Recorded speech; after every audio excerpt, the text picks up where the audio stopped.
चलिए, तो पहला जो हमारा प्रश्न है, लोकतंत्र से आप क्या समझते हैं? वैसी शासन व्यवस्था जिसमें समय समय पर जनता द्वारा चुनाव कराया जाता है, चुने गए प्रतिनिधि सरकार का गठन करते हैं, इसे ही लोकतंत्र कहते हैं। तभी तो अमेरिका के भूतपूर्व राष्ट्रपति अब्राहम लिंकन ने कहा, लोकतंत्र जनता द्वारा जनता के लिए जनता का शासन है। यदि आप इतना लिखते हैं तो निश्चित ही आपको मार्क्स पूरा मिलेगा। बस जब लिखना है तो शुद्ध लिखना है।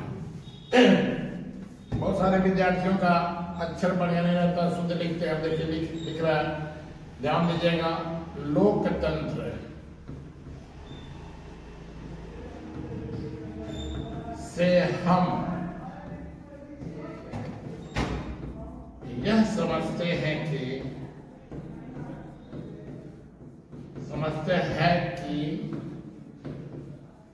वैसे शासन व्यवस्था जिसमें समय समय पर जनता द्वारा चुनाव कराया जाता है।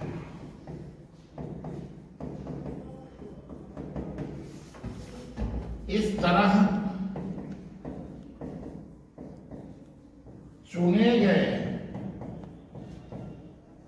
प्रतिनिधि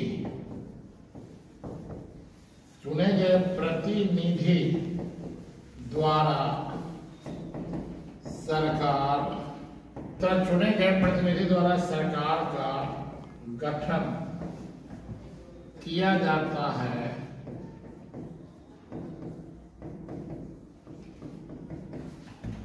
जैसा कि अमेरिका के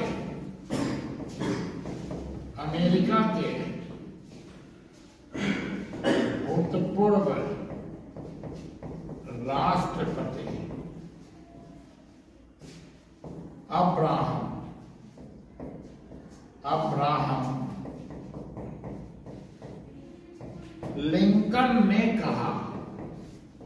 अब्राहम लिंकन ने कहा, जनता द्वारा, क्या हम दे देंगे,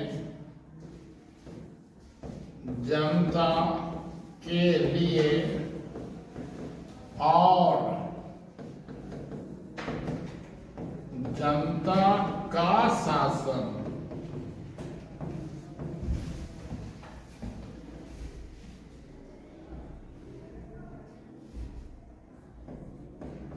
लोकतंत्र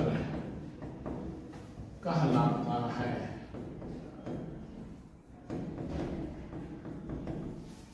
अब समझ में आ गया? वैसी शासन व्यवस्था जिसमें समय समय पर जनता द्वारा चुनाव कराया जाता है। इस तरह चुने गए प्रतिनिधि द्वारा सरकार का गठन किया जाता है। जैसा कि अमेरिका के भूतपूर्व राष्ट्रपति अब्राहम लिंकन ने कहा, जनता द्वारा जनता के लिए जनता का शासन ही लोकतंत्र कहलाता है। तो चलिए, ये प्रश्न आपका कंप्लीट हो गया। अब हम अगला प्रश्न लेते हैं। कहता है, लोकतंत्र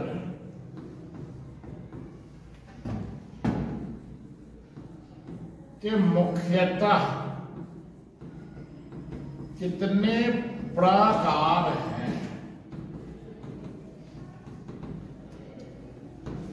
अब इसका उत्तर जाएगा,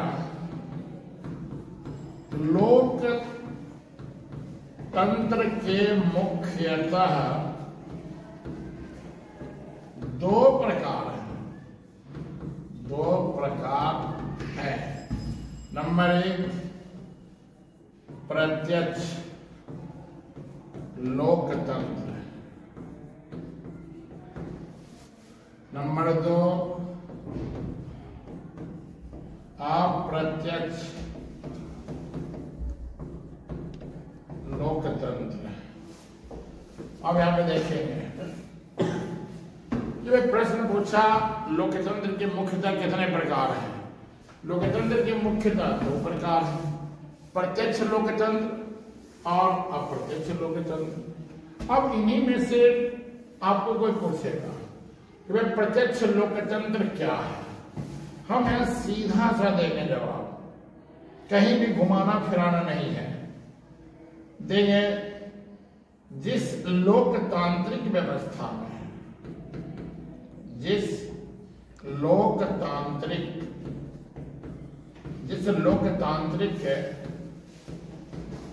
व्यवस्था में,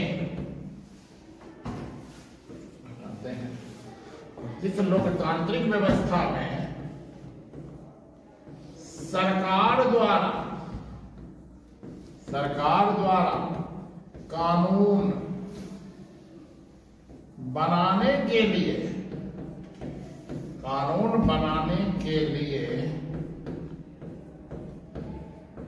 समय समय पर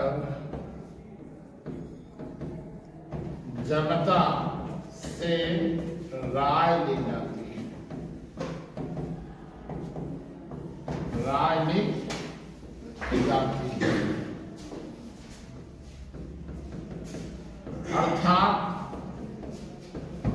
जनता की इच्छा के बिना, जनता की इच्छा के बिना कानून का निर्माण नहीं होता है। बस जनता की इच्छा के बिना कानून का निर्माण नहीं होता है।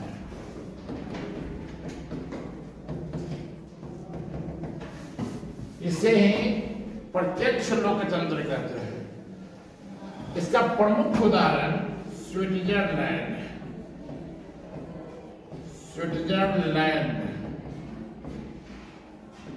जहां प्रत्यक्ष लोकतंत्र मौजूद है। तो प्रत्यक्ष लोकतंत्र क्या है? उत्तर मिल गया, जिस लोकतांत्रिक व्यवस्था में सरकार द्वारा कानून बनाने के लिए समय समय पर जनता से राय ली जाती है, अर्थात जनता की इच्छा के बिना कानून का निर्माण नहीं होता है, प्रत्यक्ष लोकतंत्र कहलाता है। जैसे स्विट्जरलैंड है उदाहरण एकमात्र। अब आगे हम देख लेते हैं थोड़ा सा अप्रत्यक्ष लोकतंत्र। अप्रत्यक्ष लोकतंत्र क्या है? ये अप्रत्यक्ष लोकतंत्र क्या है? कहता है वैसी शासन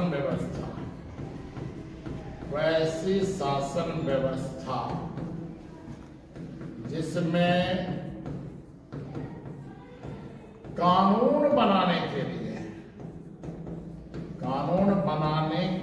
लिए सरकार जनता से राय नहीं लेती है,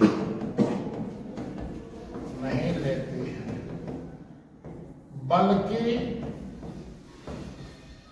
जनता द्वारा निर्वाचित प्रतिनिधियों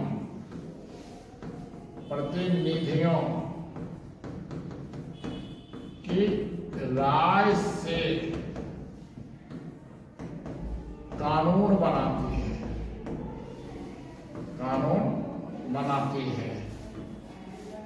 प्रतिनिधियों की राय से कानून बनाती है या कानून का निर्माण होता है। जनता द्वारा निर्वाचित प्रतिनिधियों की राय से कानून का निर्माण होता है।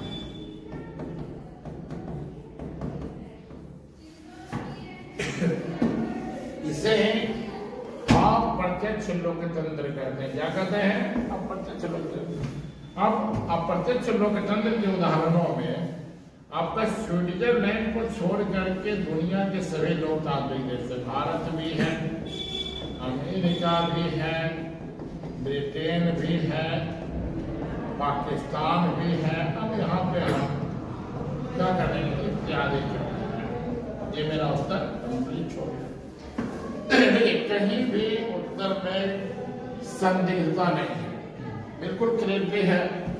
वैसी शासन व्यवस्था जिसमें कानून बनाने की सरकार जनता से राय नहीं लेती, बल्कि जनता द्वारा निर्वाचित प्रतिनिधियों की राय से कानून का निर्माण होता है। भारत, अमेरिका, ब्रिटेन, पाकिस्तान इसके कई उदाहरण हैं। अब अगला देखिए प्रश्न है, तो एक प्रश्न है सत्ता की साझेदारी। और प्रश्न है सत्ता की साझेदारी से आप क्या समझते हैं?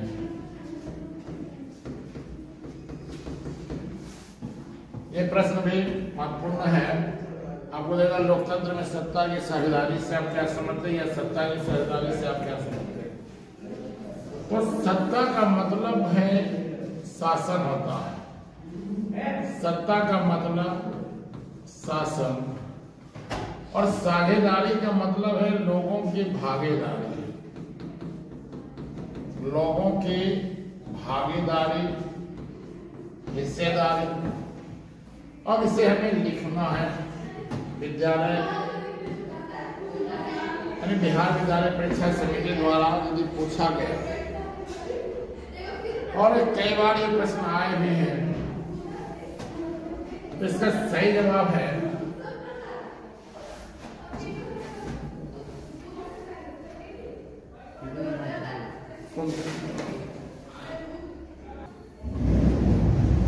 तो आप समझ रहे हैं सत्ता का मतलब क्या है, शासन। साझेदारी का मतलब है लोगों की भागीदारी। अब इसको हम कैसे लिखेंगे? इसको लिखेंगे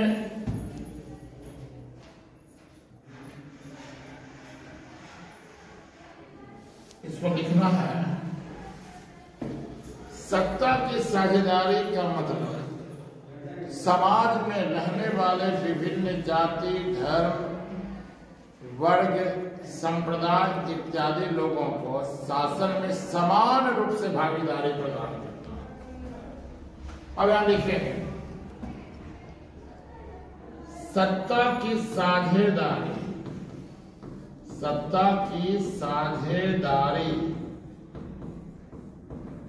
से हम यह समझते हैं कि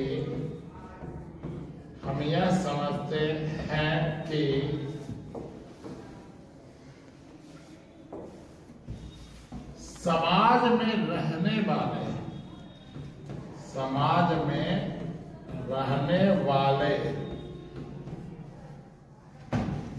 विभिन्न धर्म,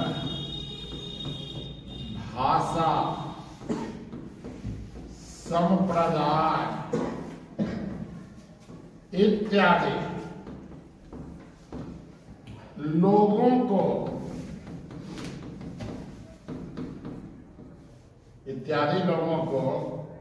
समान रूप से अर्थात बिना भेदभाव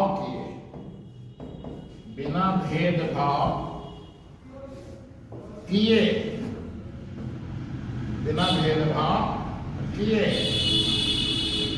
शासन में भागीदारी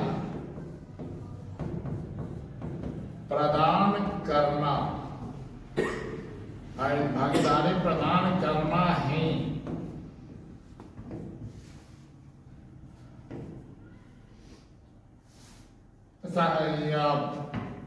समान रूप से अर्थात बिना भेदभाव के शासन में भागीदारी प्रदान करना हो गया कंप्लीट। देखिए चूंकि लाइन दोहराने का ऊपर भी हम लोग लिखे हुए हैं साझेदारी,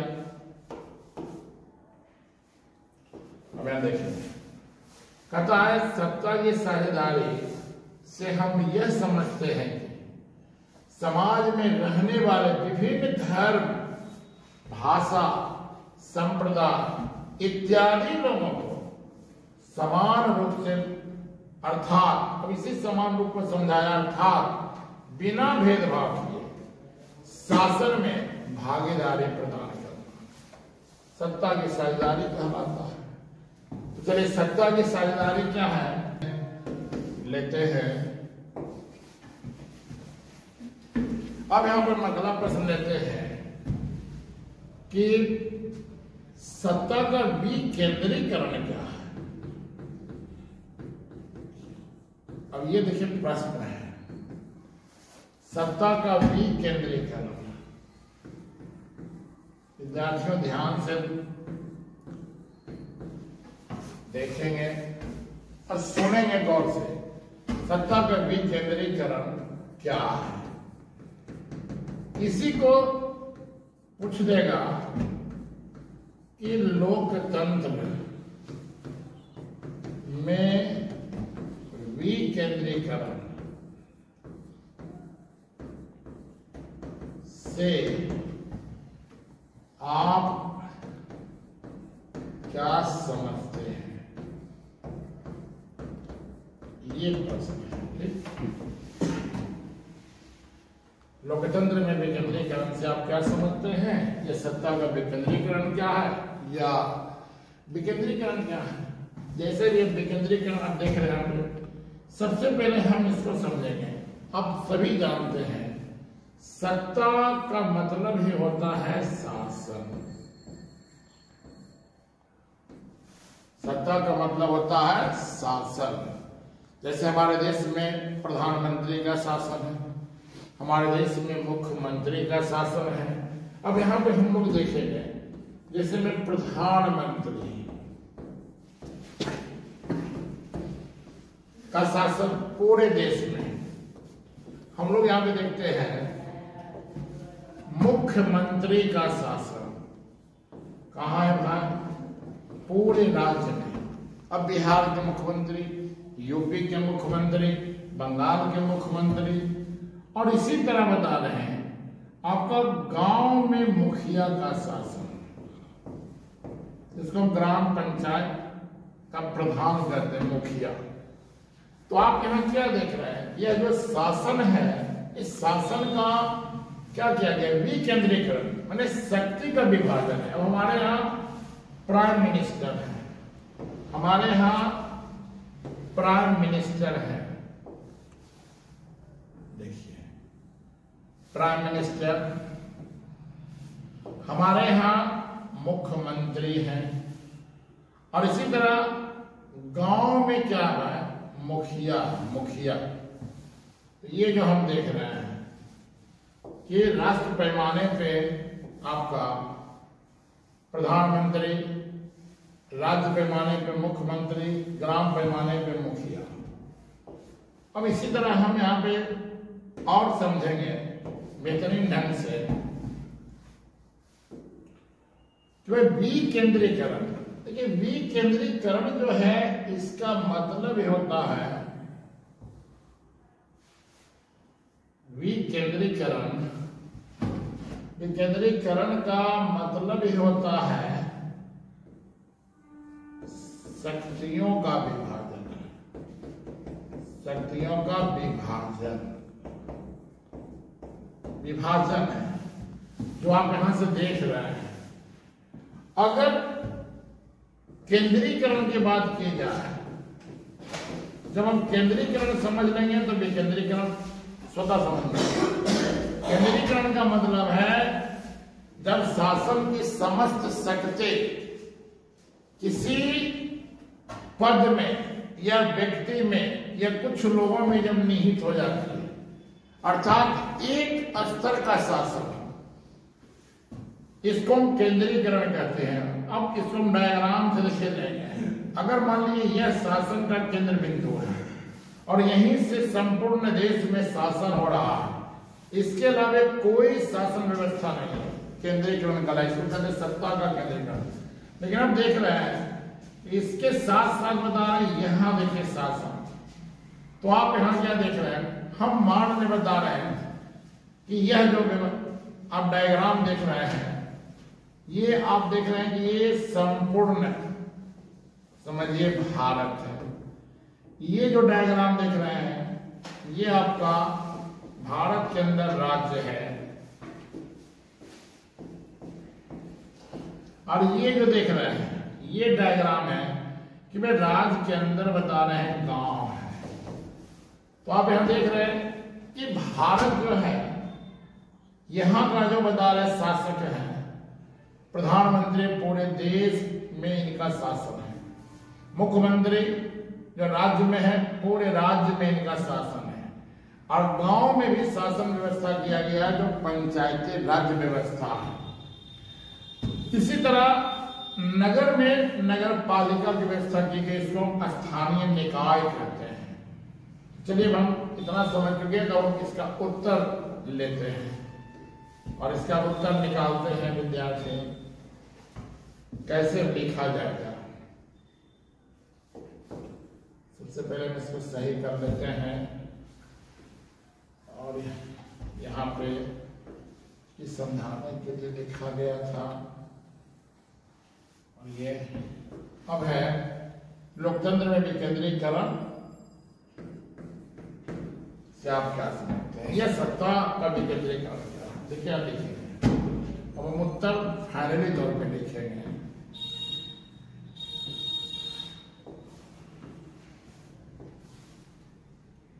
शासन संबंधित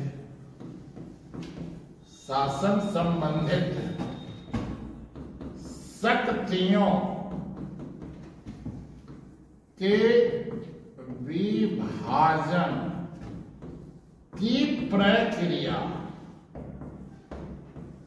शासन संबंधित शक्तियों के विभाजन की प्रक्रिया को, शासन संबंधित शक्तियों के विभाजन की प्रक्रिया को सत्ता का विकेंद्रीकरण कहते हैं, विकेंद्रीकरण कहते हैं। अब यहां पे हम अर्थात भी लगा सकते हैं, अर्थात हमारे देश में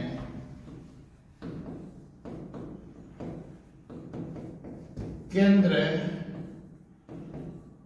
व राज्य सरकार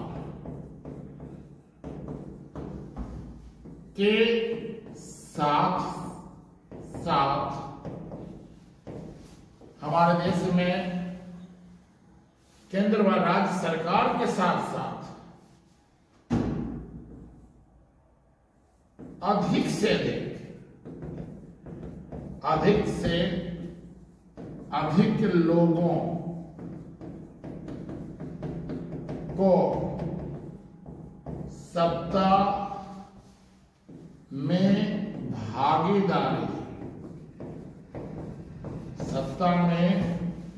भागीदारी प्रदान करने के लिए स्थानीय सरकार, अवली कर देंगे, निकाय का गठन किया जाना, सत्ता का विकेंद्रीकरण, सत्ता का विकेंद्रीकरण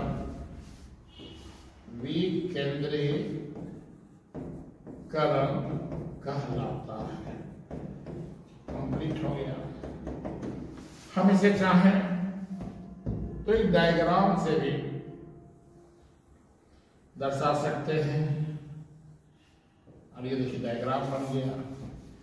अब जानते हैं कि देश बड़ा है तो इसको आप शासन व्यवस्था कर दीजिए। केंद्र सरकार, केंद्र के अधीन राज्य है, राज्य सरकार, और राज्य के अधीन बता रहे आपका जो है स्थानीय सरकार है, जो गांव और नगर है। देखिए इस तरह से अगर आप लिखते हैं, आपका उत्तर भी कंप्लीट है। और यहां पे देख रहे हैं शासन संबंधित शक्तियों के विभाजन की प्रक्रिया सत्ता का विकेंद्रीकरण कहलाता है या कहते हैं।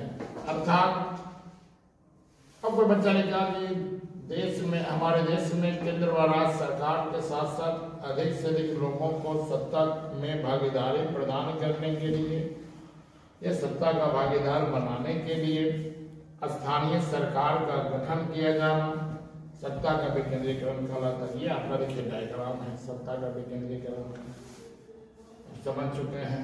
अब हम लोग चलते हैं अगले प्रश्न पे। अब मान लें अगला प्रश्न देखिए जो आता है परीक्षा में, आपको पूछ देगा, सिंपल सा देखिए प्रश्न है। और प्रश्न है राजनीतिक दल, ये प्रश्न है क्या है? क्या देगा? राजनीतिक दल को परिभाषित करें।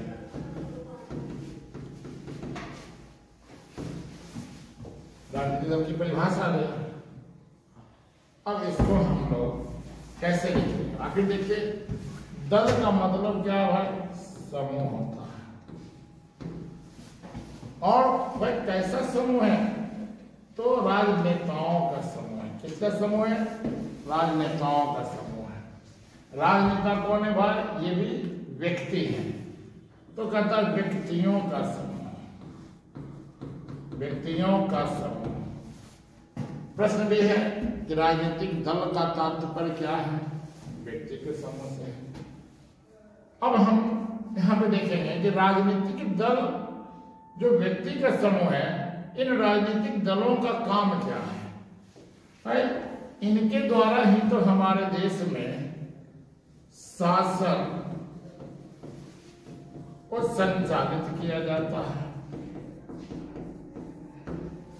इनके द्वारा ही हमारे देश में सरकार, और सरकार का मतलब ही बदले शासन है। शासन ही सरकार है, सरकार का मतलब शासन है। तो यहां पे हम देख रहे हैं कि राजनीतिक दल जो है, इनका संबंध वैसे व्यक्तियों से है जिनके माध्यम से देश में सुचारू रूप से शासन व्यवस्था को संचालित किया जाता है। अब इसे हम लिखेंगे और अब इसको हम उत्तर में कैसे डालेंगे? सटीक लिखना है, कंप्लीट हम लोग लिखेंगे। वैसे व्यक्तियों का समूह, वैसे व्यक्तियों का समूह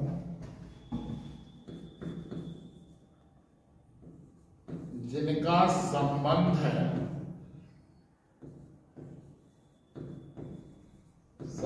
है राज्य व देश की शासन व्यवस्था से होती है। वैसे व्यक्तियों का समूह जिनका संबंध राज्य व देश की शासन व्यवस्था से होती है, जिसके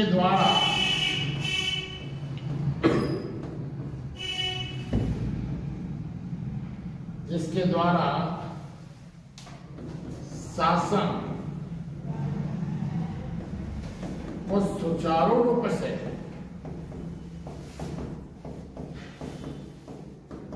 संचालित किया जाता है, संचालित किया जाता है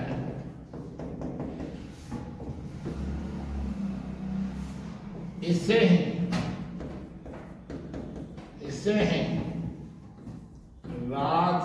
राजनीतिक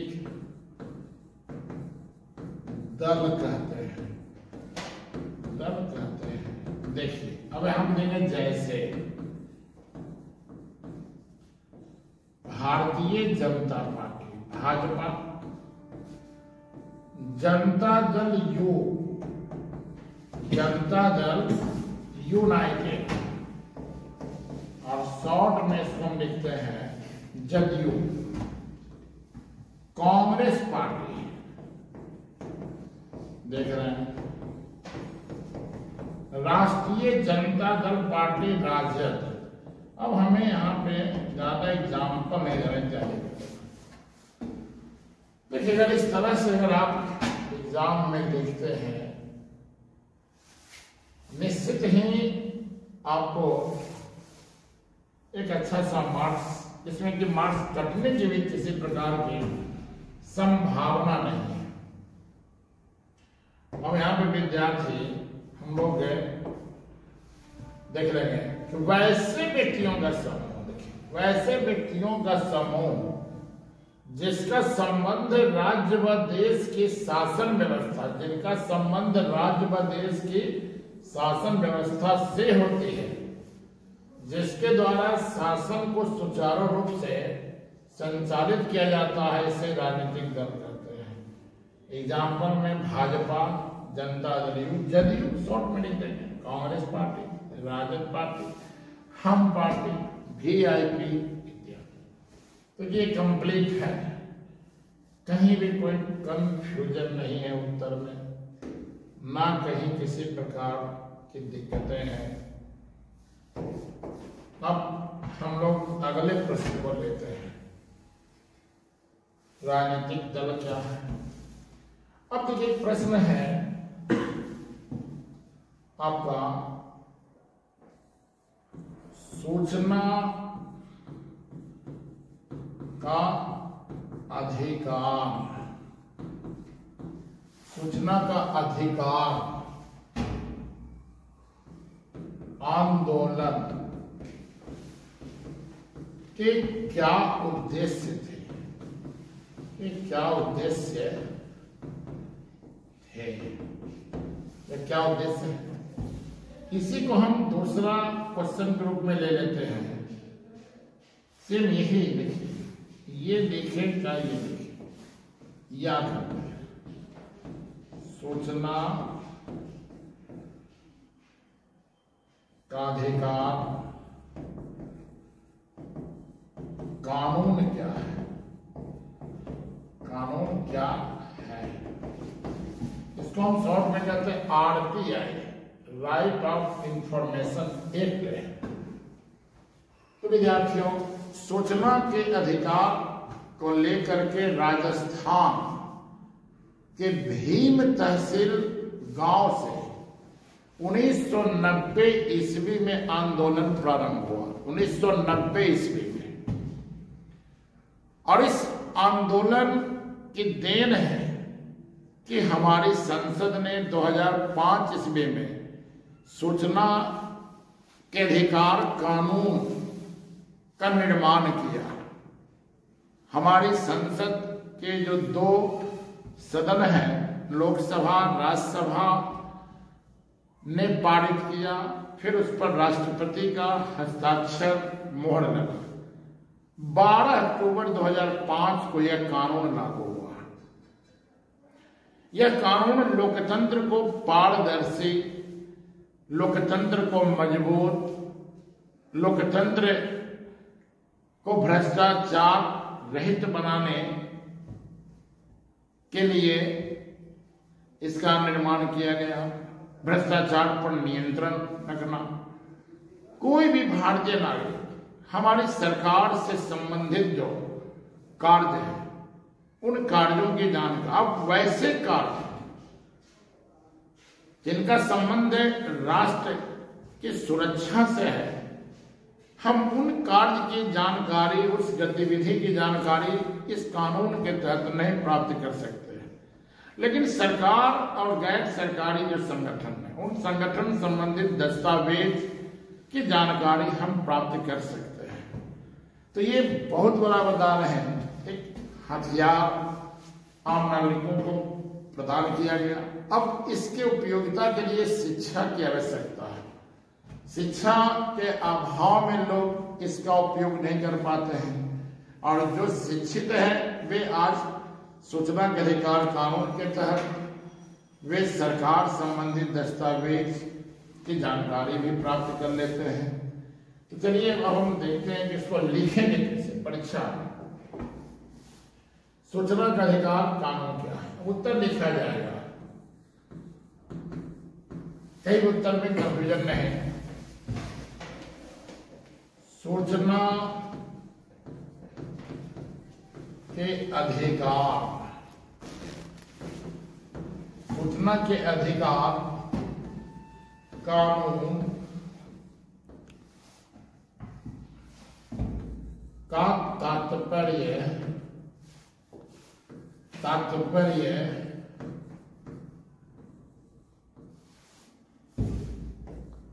सरकारी व गैर सरकारी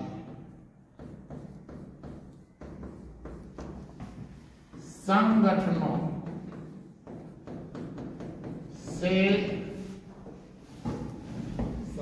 से विभिन्न प्रकार के दस्तावेजों का मतलब फाइल होता है। दस्तावेजों की जानकारी प्राप्त करना, जानकारी प्राप्त करना, यह कानून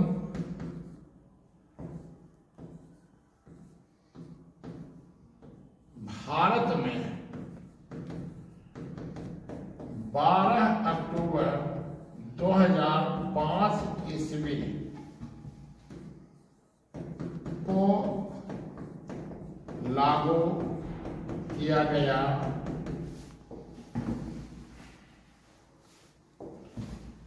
इस कानून का मुख्य उद्देश्य, इस कानून का मुख्य उद्देश्य लोकतंत्र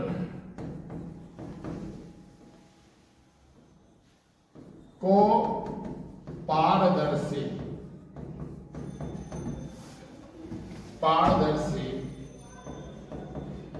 बनाना,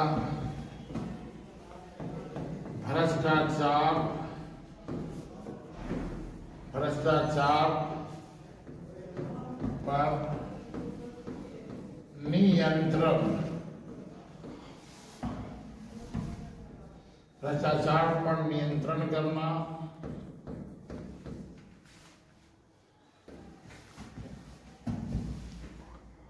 लोगों को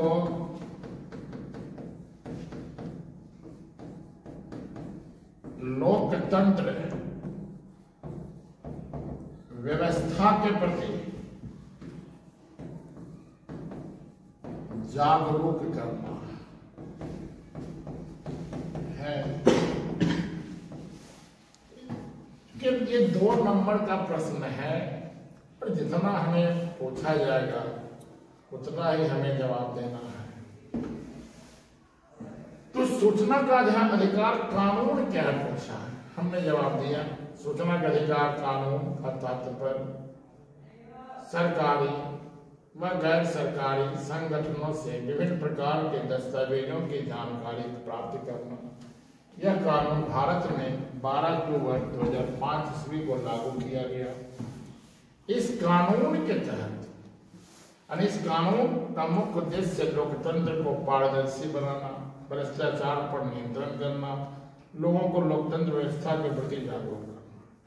समाप्त हो गया। अब इसमें इसका इतिहास रहा कि राजस्थान के भीम तहसील से चला 1990 में। अगर ये सब हम ऐड करते हैं इस पूर्ण में तो काफी लंबा हो जाएगा, इसीलिए हमें जानकारी रखना, लेकिन हमें उत्तर संतुलन में देना है। तो विद्यार्थियों चलिए हम लोग लास्ट प्रश्न अब देखेंगे, अंतिम प्रश्न। फिर अगले एपिसोड में फिर हम राजनीतिक दल संबंधित जो महत्वपूर्ण प्रश्न है जो बचा हुआ है फिर इस पे हम बनाएंगे। लास्ट हम देख लेते हैं कि प्रश्न आपसे आ जाएगा, ग्राम पंचायत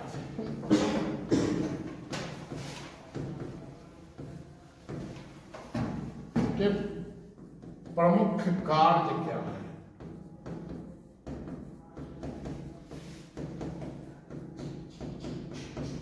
ग्राम पंचायत के प्रमुख कार्य क्या है, ये प्रश्न है। 2 नंबर का है, ग्राम पंचायत के कार्य क्या है, प्रमुख कार्य क्या है? उत्तर लिखा जाएगा, ग्राम पंचायत के प्रमुख कार्य निम्न है। अब चूंकि देखिए जितना पूछा गया उतना ही जवाब देना है। लंबा जवाब देते लेंगे तो निश्चित ही हमारा जो शब्द है बढ़ेगा, समय भी जाएगा, उत्तर में भी विकृतियां हैं। तो फैक्ट लिखिए, ग्राम पंचायत के प्रमुख कार्य क्या है? ग्राम पंचायत के प्रमुख कार्य लिखिए, नंबर 1 लिखिए। सबसे पहले हम दे देंगे पहला पॉइंट में गांव, ग्राम की साफ सफाई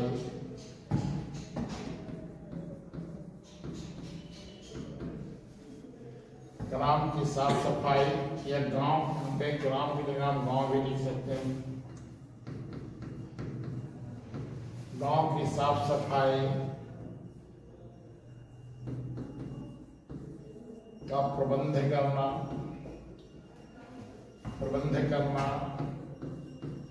या कोई बच्चा लिखा गांव में स्वच्छता को बनाए रखना।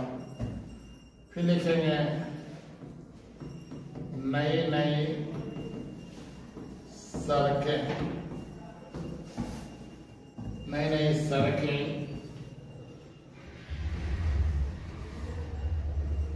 बनाना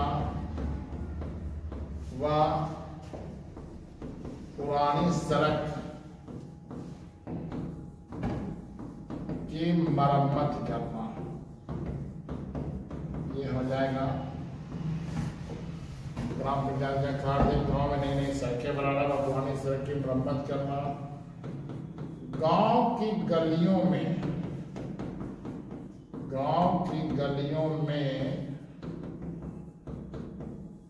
रोशनी का प्रबंध करना। गांव की गलियों में रोशनी का प्रबंध करना, ये भी प्रमुख कार्य है। फिर हम देंगे गांव में स्वच्छ पेयजल, गांव में स्वच्छ पेयजल,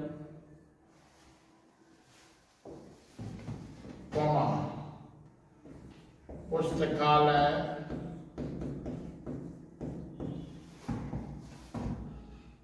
प्राथमिक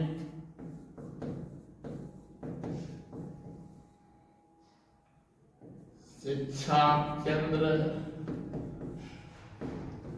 व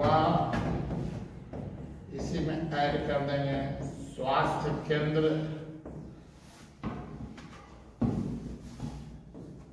की व्यवस्था करना। देखिए 2 नंबर का है, हम यहाँ 4 पॉइंट में लिख चुके हैं, हम 5 में भी दे सकते हैं। गांव में पर्यावरण की स्वच्छता के लिए जो है वृक्षारोपण, गांव में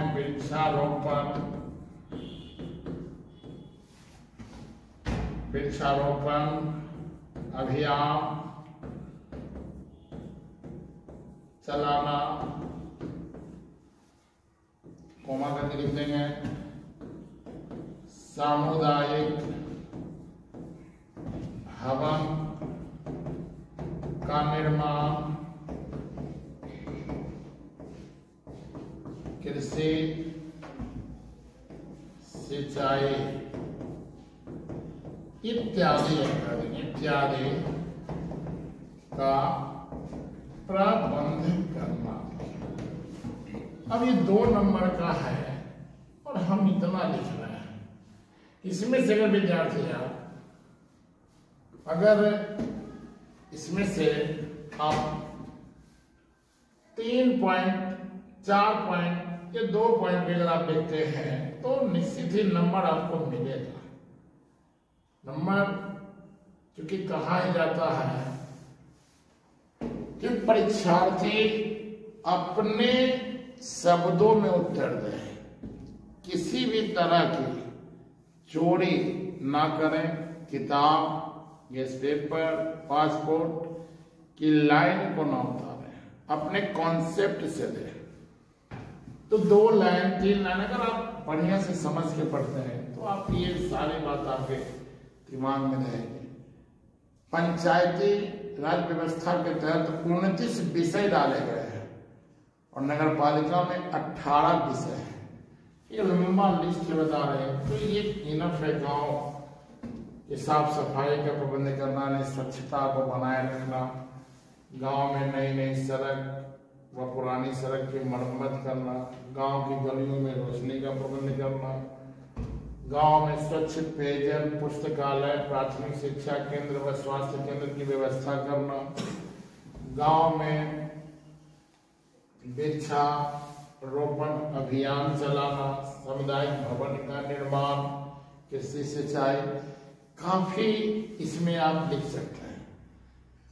गांव में जल निकास का प्रबंध करना, नाली का निर्माण करना इत्यादि।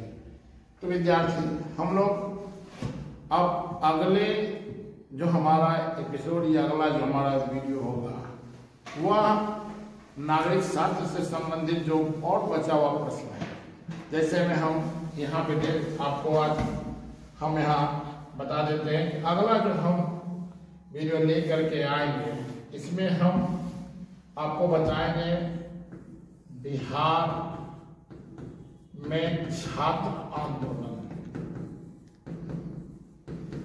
इंपॉर्टेंट क्वेश्चन है, संपूर्ण क्रांति का जिक्र इसमें है। हम अगला प्रश्न जो लेके आएंगे वो आएगा राजनीतिक दल के कार्य हो जाएंगे। हम अगला प्रश्न लेके आएंगे राजनीतिक दल को लोकतंत्र का प्राण क्यों कहते हैं। राजनीतिक दल को लोकतंत्र का प्राण क्यों कहते हैं, हम क्यों कहते हैं।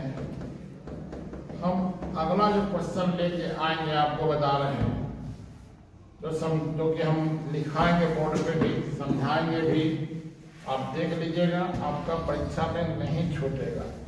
लेके आएंगे बता रहे हैं शिक्षा का अभाव लोकतंत्र के लिए चुनौती है कैसे। हम लेके आएंगे आतंकवाद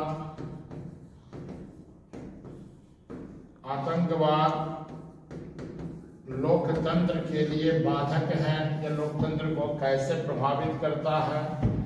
तो आतंकवाद पर हम परिवारवाद का भी जिक्र करेंगे। हम यहाँ पे सांप्रदायिकता का भी जिक्र करेंगे। हम आपको धर्मनिरपेक्षता की भी बात यहाँ करेंगे। हम यहाँ पे आपका जातिवाद, ये सब जो अगले एपिसोड जो हमारा बनेगा हम ये सब मैटर पे चर्चा करेंगे। तो देखिए क्वेश्चन कितना हो जाएगा। एक छात्र आंदोलन, दल के कार्य, लोकतंत्र का प्राण क्यों कहा जाता है, शिक्षा का अभाव लोकतंत्र की चुनौती है, आतंकवाद लोकतंत्र के लिए चुनौती है कैसे या कैसे प्रभावित करता है, परिवारवाद, सांप्रदायिकता, धर्मनिरपेक्षता, ऐसे 9-10 प्रश्न फिर हम अगले वीडियो में डालेंगे। आप हमारे चैनल को सब्सक्राइब करें, शेयर भी करें, अवश्य देखें। 1 से 2 बार देखने के बाद ये तय है कि आप परीक्षा में बेहतरीन ढंग से लिख करके आइएगा। बाकी कमेंट कीजिएगा यह जो बना इसमें क्या कमी है, क्या इसके लिए किया जाए, तो आपके सुझाव हम इंतजार करेंगे। धन्यवाद।